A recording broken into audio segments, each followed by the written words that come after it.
Bonjour mon frère, bonjour ma soeur. Comment vous allez? Je crois que notre Seigneur vous a encore réveillé comme moi.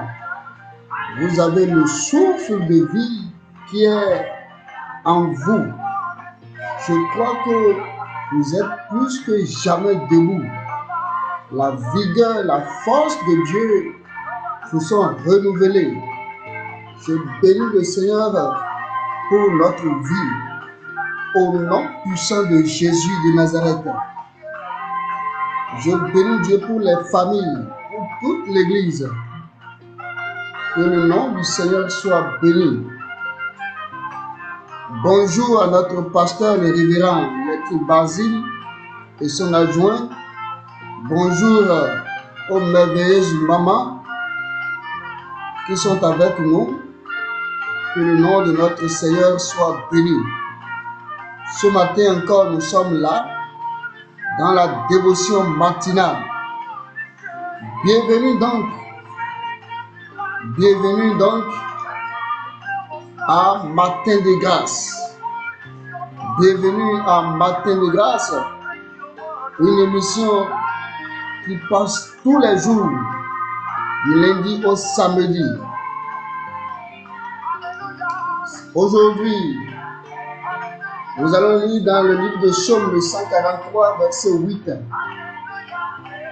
qui dit ceci: Fais-moi entendre dès le matin ta bonté, car je me confie en toi.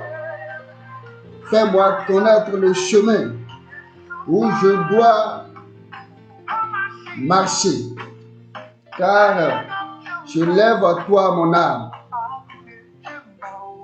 Voilà ce que le passage de Psaume 143, verset 8 dit.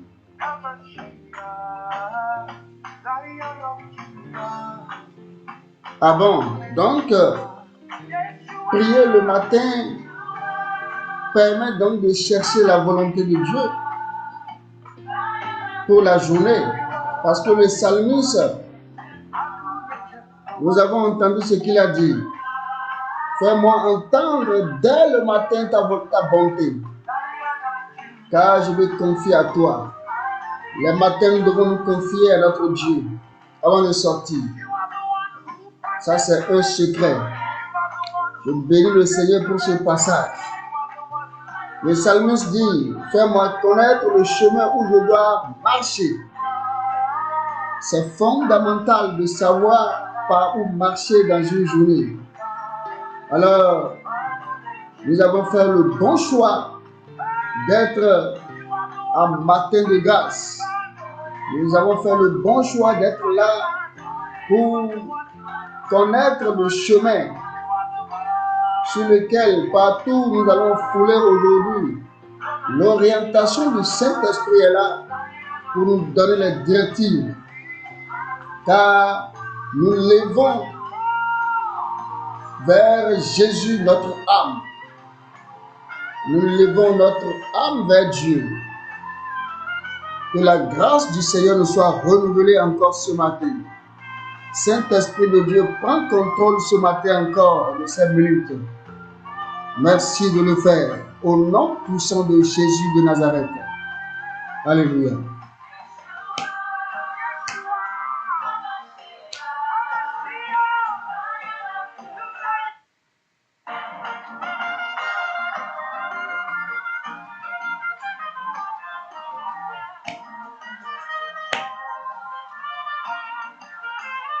Mon frère et ma soeur, nous allons écouter à présent notre exhortation du jour.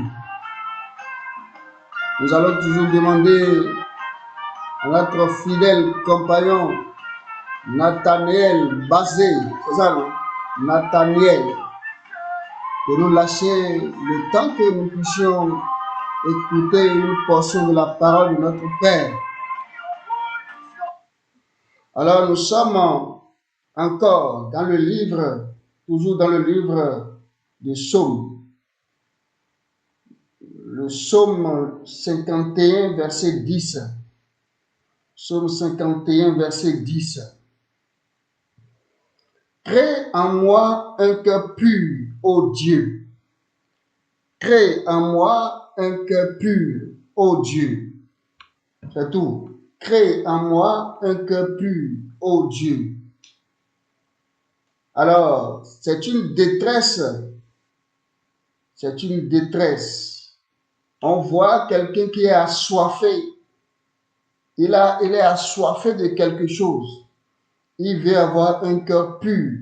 Et il le demande avec insistance ici. Oh Dieu, crée en moi un cœur pur. Qu'est-ce qui l'amène à dire cela? Est-ce qu'il est aussi important d'avoir un cœur pur? Je voudrais nous proposer ce matin comme thème, cultive un cœur pur si tu veux plaire à Dieu. Si nous devons plaire à Dieu, si nous voulons plaire à Dieu, alors cultivons un cœur pur. Parce que le cœur pur, Dieu l'apprécie. Dieu, lui, il ne se laisse pas impressionner par nos apparences. Tels que nous sommes parés de nos plus beaux habits à l'église, tels que nous avons de l'embonpoint, les véhicules que nous avons, les motos que nous avons, quel que soit notre standing social, Dieu, lui, ne regarde rien de tout ça, parce que rien de tout ça n'a de valeur devant notre Seigneur. À moi, ce qui est important, mais ce qui est important pour notre Dieu, c'est notre cœur. Lui regarde à notre cœur. On ne t'interdit pas de t'habiller, d'être bien propre. C'est même le reflet d'un enfant de Dieu. Un enfant de Dieu doit bien s'habiller, doit être propre pour montrer quand même que le Seigneur prend soin de nous. Mais ce n'est pas ça qui est ce que notre Seigneur lui regarde. Quelqu'un peut être aussi propre, mais intérieurement être une ordure. Mais c'est le cœur que Dieu lui sonde. C'est pourquoi David demande ici que Dieu crée en lui un cœur pur, parce qu'il sait que c'est le cœur de Dieu, le cœur que Dieu regarde. Je vois pourquoi Dieu l'appelle l'homme selon son cœur. Ça veut dire, si Dieu a appelé David l'homme selon son cœur, malgré tout ce que David a semé dans ce pays, l'histoire que nous connaissons, ça veut dire que nous devons nous-mêmes faire cette prière. Certainement, David a eu le temps il a eu le temps de briser son cœur.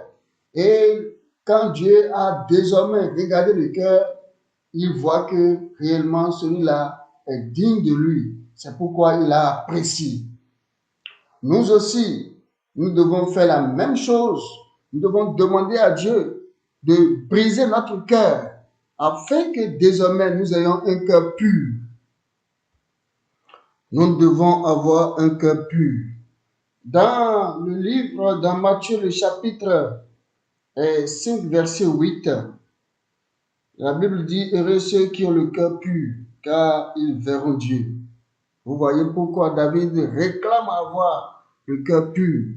Nous aussi, nous devons demander à avoir le cœur pur. Le cœur, la pureté du cœur attire la présence de Dieu. Le cœur purifie les intentions, les pensées et les choix. C'est pourquoi le cœur est important. C'est le cœur qui purifie nos intentions, le cœur purifie nos pensées et le cœur purifie nos choix. C'est pourquoi nous devons travailler à avoir un cœur pur. Mon frère, ma soeur, je voudrais que nous ayons aujourd'hui, nous commencions par améliorer l'état de notre cœur par la prière. À ce stade, fais donc un bilan. Est-ce que tu peux commencer par regarder ta vie? Regarde ton cœur. Est-ce que ton cœur est pur? Si tel n'est pas le cas, je veux que tu pries et que tu demandes à ce que le Seigneur purifie ton cœur, qu'une purification intérieure soit opérée afin que tu sois agréable à Dieu. Dieu va façonner notre cœur ce matin. Seigneur, purifie mon cœur, purifie le cœur de mon frère et de ma soeur. Ôte les mauvaises pensées, les blessures, les rancunes. Nous devons les ôter de notre cœur afin que désormais notre cœur soit pur et purifié. Au nom de Jésus de Nazareth. Seigneur, donne à mon frère et à ma soeur un cœur qui te ressemble. Nous voulons être également appréciés comme David a été apprécié de Dieu. Un cœur humble, un cœur vrai qui reflète un enfant de Dieu. Seigneur, accorde ce cœur à mon frère, accorde ce cœur à ma soeur, au nom puissant de Jésus de Nazareth. Novice, egbe mi hano, deran taton, kande wo de kuko, kikame wo gome. But David lo finendo, o de kusato mawe, o do o mauche. Nami ayihamime,